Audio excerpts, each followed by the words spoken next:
Hey guys, welcome to my channel or welcome back to my channel. Today I'm going to be telling you my top 10 books of 2024. So let's get into the video.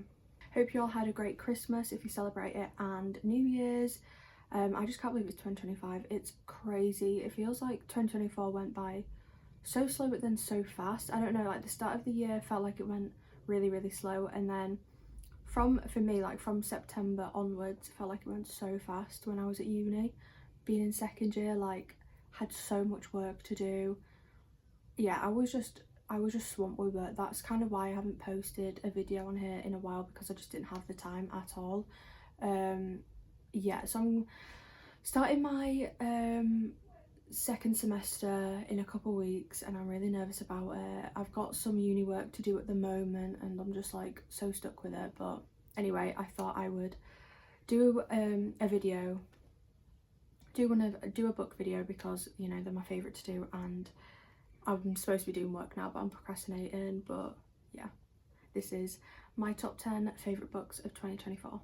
Okay, so starting off, I feel like I talk about this series and this book all the time, but it's number one because, well, not exactly like number one, but it's number one on the list because it was the first book that I read in 2024, and it's Binding 13. And again, I just love this series so much. Like, I was so happy I was able to read it, and I just love the characters. I love the slow burn of it. I love how big the book is. Yeah, I just love everything about it, and obviously, like, everyone has their own opinion. Some people don't like it, some people do, but in my opinion, I really liked it. I liked Johnny and Shannon. I think they're so cute together, and yeah, it's just a great series. I feel like I talk about it all the time. So, but all in all, yeah, Binding 13, absolutely loved it. First book in the Boys of Tommen series by Chloe Walsh, and if you haven't read it, read it. But obviously, if you don't like it, then that is like fair enough. Not everyone's gonna like the same books, but I did enjoy it. And then the next I did as a two because they're in a series together. So next is Heartless and Reckless in the Chestnut Spring series by Elsie Silver, and I did put these together because they're my two favourites. So Heartless is Caden Willa's story, and then Reckless is Winter and Theo's story, and I just liked the tropes within these two books. I love the dynamic of the characters and their relationships, and it's just a great series all in all. Like, the characters are likeable, great storyline, everything about the series is so nice and so good. Definitely recommend it. Like, it's just easy to follow, and the books aren't that long, except from Powerless. Powerless is probably the biggest book in the series, but the reason I included both was, especially with Reckless, is that I'm not into like the accidental pregnancy trope, but she wrote it so well that I actually enjoyed it so much, more than I thought I would. So yeah. And the next book is Just for the Summer, and I absolutely love this. So I read this at summertime, obviously, because it's a summer book, and I loved this one because I loved the male character in it. Like, I love when the male character is healthy in a green flag and he doesn't do anything to hurt the female character. Like, everything in that book Justin did because he cared and loved her. I can't remember her name. Emma. Cared and loved Emma, and it was just so nice to see. In this book, I felt so bad for Emma because she was wanting to have a relationship with her mom, who's kind of been absent throughout her whole life, and then she meets Justin, and her mom ends up having a relationship with the guy that she's renting this cottage from, because her and her best friend are nurses, so like every 6 months they travel to different places.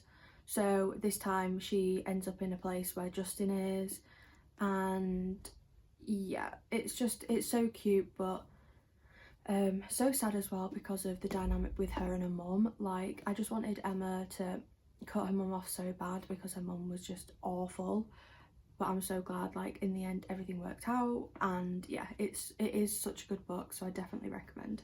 Next book is The Inmate by Frida McFadden, and this is on the list because it was the first book I read by her, and because I did not expect the plot twist in the book. It was such a short book as well. I read it in like a day because I was so invested, and the plot twist is so shocking that I just had to put it in there because 5-star. I absolutely loved it.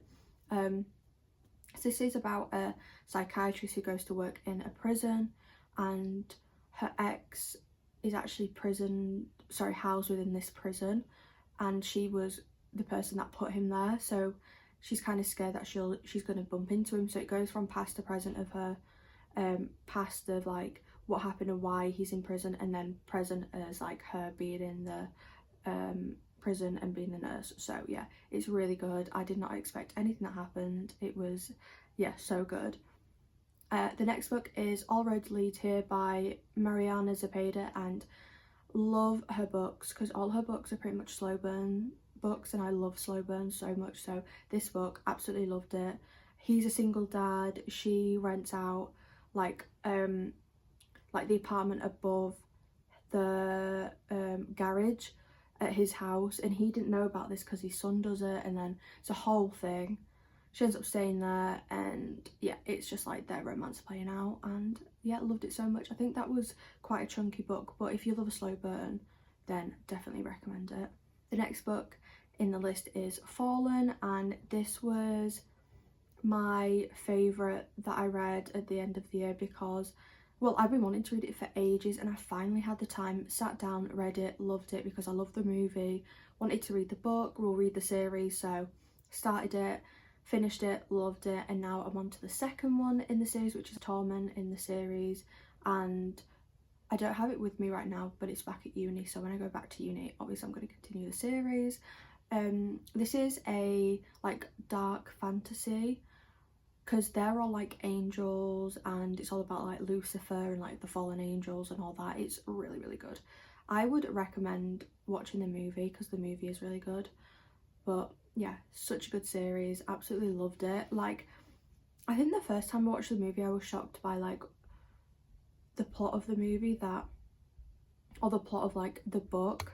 Obviously she is seen as like a troubled teen, and she ends up going to like this boarding school because she was in an accident at her normal school where someone died, like there was a fire and then someone died, and she was kind of involved in it, so her parents sent her to like this boarding school for troubled teens, and she meets this boy called Daniel and then this other boy, and like she gets like these like flashbacks or like these dark presents, and she thinks they're bad omens and stuff, and it's just, yeah, it's all that. Like, I don't want to spoil anything, but it is really good.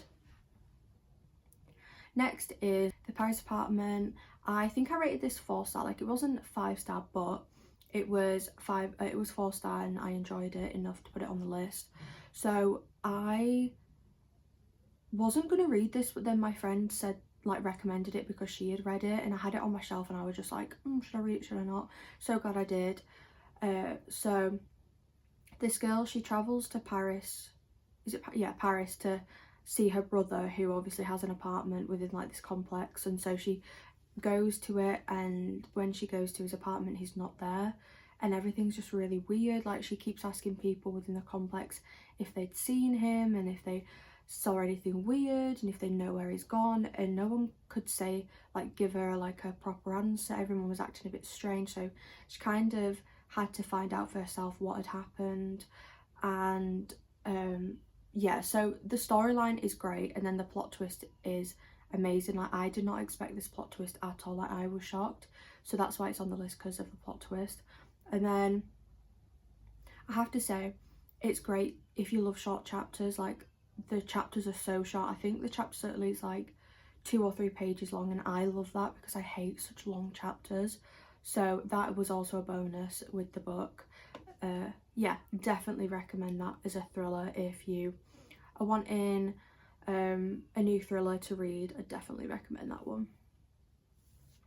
Next one is God of Fury by Rina Kent, and I think this is the 5th book in her series. 4th or 5th book in the Legacy of God series, and this was my first MM romance, and that's kind of why I put it on here, because it was my first, and I really enjoyed it. Like, I wasn't sure when I first read the Legacy of God series if I was gonna like it, but I kind of got over like a couple of the books and then finally read this one, and I'm so glad I continued because this book was really, really good and I enjoyed it so much. So if you don't know, it's like based on a previous series she had done, and these are the kids of the previous series, because that's their parents, and then this is the kids, Legacy of Gods. And so they're like rich children of like mafia people, or like just rich people, and they're like at this boarding school, I want to say boarding school, and there's like Americans and there's British people, so yeah, it's kind of that. And then so this one is Nikolai and Brandon's romance, and yeah, it was just really cute and I really enjoyed it. Okay, this one I did again as like a trio because it's a series. So next is Done and Dusted and Swift and Saddled. So this is on here because I love my cowboy romance books at the moment, so I read this and I absolutely loved it because it, again, such an easy read and such likable characters. Like, I'm such a sucker for these type of books because I just like an easy read. Like, I'm not one to read books that are like hard hitting sometimes, except from like Binding 13 and stuff like that. I'm more into like your cutesy easy reads, and so these are so cute and so just nice to read. So this is a series based on this family who own a ranch, and so the first book is the daughter in it and her romance, the second book is one of the sons, and then the third one is the other son. And so I'm excited for the third one because that one I know is going to be my favourite because it's enemies to lovers, and it's sister's best friend. Yeah, sister's best friend, or like sister's brother, sorry, best friend's brother trope. So I'm excited for that one. But yeah, this one, these two I would recommend if you want to read, like if you want to start off with like cowboy romances and you don't know which ones to start with, definitely start with them too, because they, like I said, are such easy reads and just cute storyline, and the tropes in it are really good as well. The last one in the list is Wild Love by Elsie Silver, and again, just love her book so much. This was the start of another one of her series, so this is Ford Grant's love story with, I'm pretty sure it's his best friend's sister and their childhood friends. So Ford is Willa from Chestnut Spring series brother, so this is his book. And then the second book in the series is Wild Eyes, which is Weston's book, which is his best friend. But this one, yeah, really enjoyed it. I just loved seeing everything play out with him and the girl in it. I cannot remember her name. I feel, yeah, so her name's Rosie. So it's everything just like, because they haven't seen each other in 10 years, and then he comes back into town. No, she comes back into town, sorry, because she'd been away for like 10 years because she had been living in the city and had like a city job. So it's like their first time seeing each other in that period of time, and kind of like old feelings get conjured up, and they end up like realizing they still kind of like each other, but like, do they go there, do they not? So yeah, it's just really cute. I love it so much. So that's it for today's video. They were my top 10 books of 2024. Let me know if you've read any of them, which one are your favorites, let me know. My social is going to be in the description below, so follow me on anything. I'm very active on TikTok at the moment, so definitely follow me on there. Follow me on Instagram, anything. Subscribe, because I'm hoping to be posting more. But yeah, I hope you have a nice day, or morning, afternoon, evening, whatever. And yeah, I'll see you in the next video. Bye guys.